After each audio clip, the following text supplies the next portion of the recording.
Australia mempunyai reputasi penuh dengan satwa liar yang ingin membunuh kalian. Gurita cincin biru, hiu banteng, ubur-ubur kotak berenang di sepanjang pantai, dan buaya air asin menghantui muara. Namun jauh dari itu, lebih mungkin untuk menakuti manusia dengan kecepatan dan ukurannya.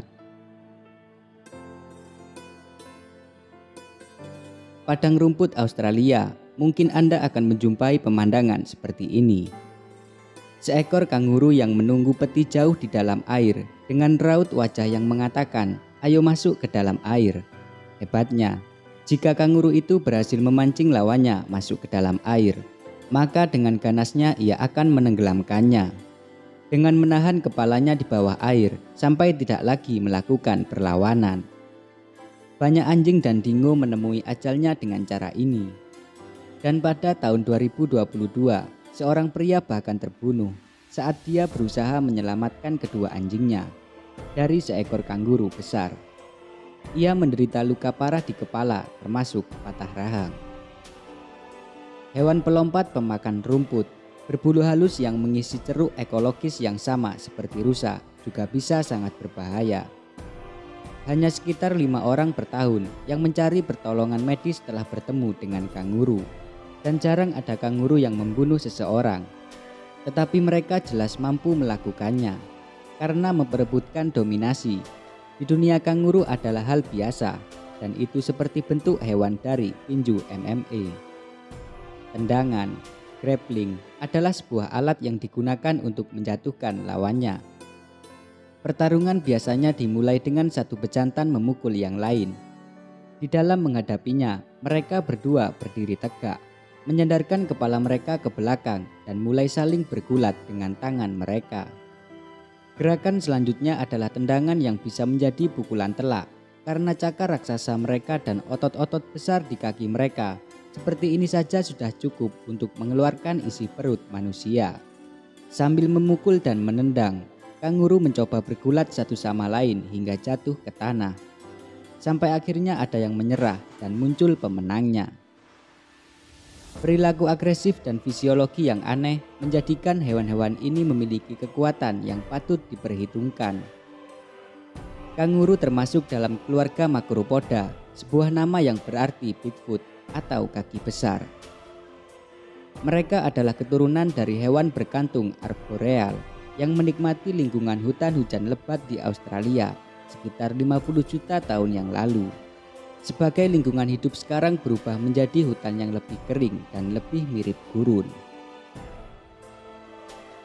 Macropoda adalah keluarga marsupial yang mencakup kanguru, wallaby, kanguru pohon, quokka, dan beberapa kelompok lainnya. Saat ini terdapat 6 spesies kanguru di seluruh Australia dan Papua Nugini. Mereka semua termasuk dalam keluarga marsupial yang dikenal membawa anak-anaknya di dalam kantong. Kanguru melahirkan setelah hanya 1 bulan kehamilan, dan anak-anak mereka termasuk yang terbesar dan paling berkembang di antara mereka, keluarga marsupial lainnya. Hewan berkantung apapun, terlepas dari kenyataan bahwa mereka masih buta, tidak berbulu, hampir tidak bisa bergerak, dan beratnya kurang dari 2 pon atau kurang dari 1 kilogram. Begitu mereka lahir, mereka merangkak ke dalam kantong induknya, di mana mereka menghabiskan 6 bulan lagi untuk makan susunya dan menyelesaikan pertumbuhannya.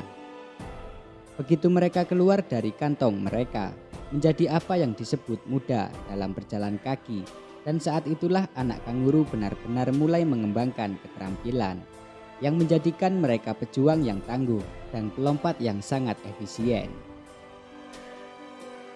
Berdasarkan catatan fosil, tampaknya melompat sebagai suatu bentuk penggerak muncul sekitar 20 juta tahun yang lalu.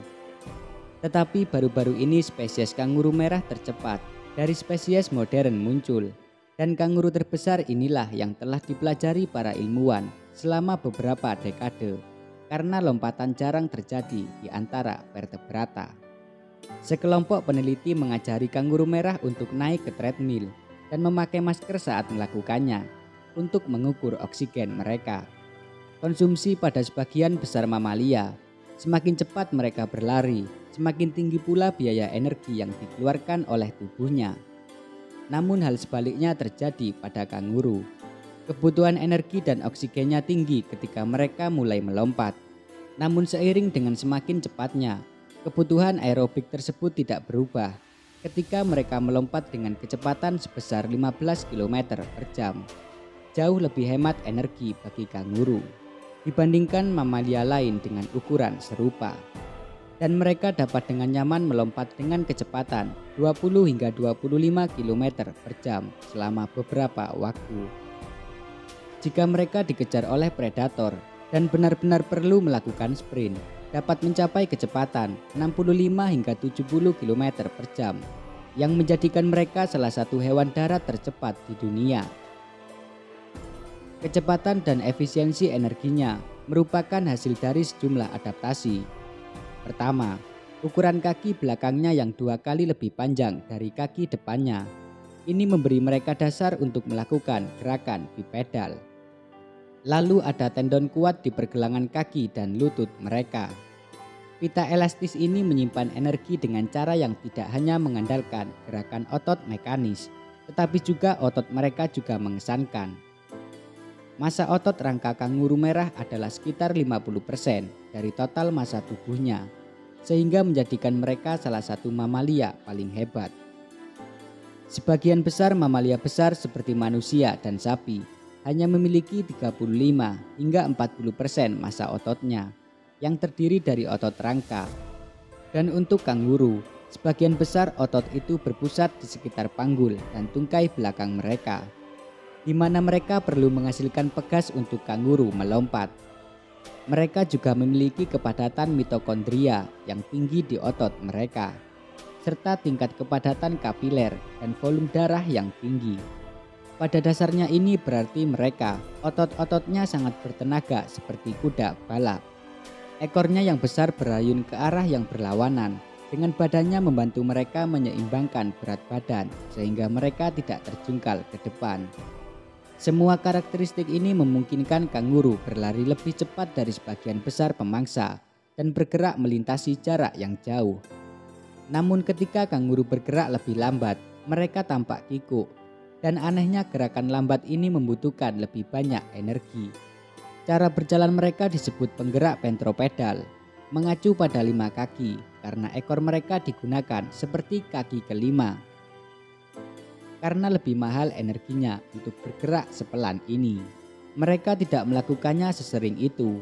Berarti mereka harus sedikit lebih pemilih dalam memilih dari mana mereka mendapatkan makanan, terutama karena mereka hampir hanya makan rumput. Kanguru pada dasarnya adalah rusa herbivora versi Australia yang merumput dan hidup dalam kelompok besar yang disebut gerombolan.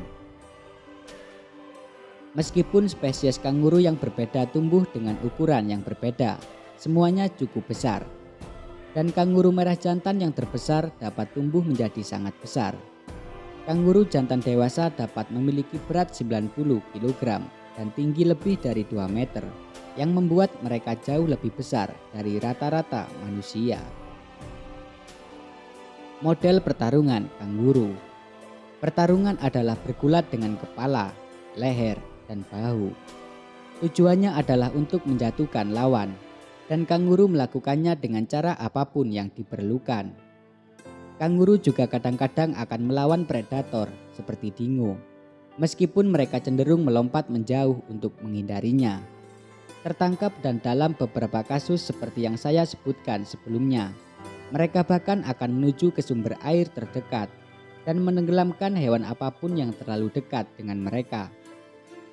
Pada kenyataannya, ini adalah manuver defensif karena hanya berusaha melindungi diri dari serangan. Dan ini adalah strategi yang dapat menjadi bumerang jika airnya sangat dangkal atau sangat dalam. Dalam kasus tersebut, kanguru tidak memiliki banyak keuntungan dan dapat dengan mudah digigit atau ditenggelamkan. Ingatlah jika kalian bertemu mereka di alam liar. Sebaiknya jaga jarak jika kalian benar-benar bertekad untuk dekat dengan kanguru. Mungkin lebih baik pergi ke walabi. Jika kalian menonton video ini, kalian mungkin tertarik pada alam. dan semua makhluk aneh di dalamnya yang sangat besar, cerdas, dan menakutkan. Kalian mungkin kagum pada kompleksitas evolusi dan kagum bahwa hukum fisika memungkinkan adanya keragaman seperti itu.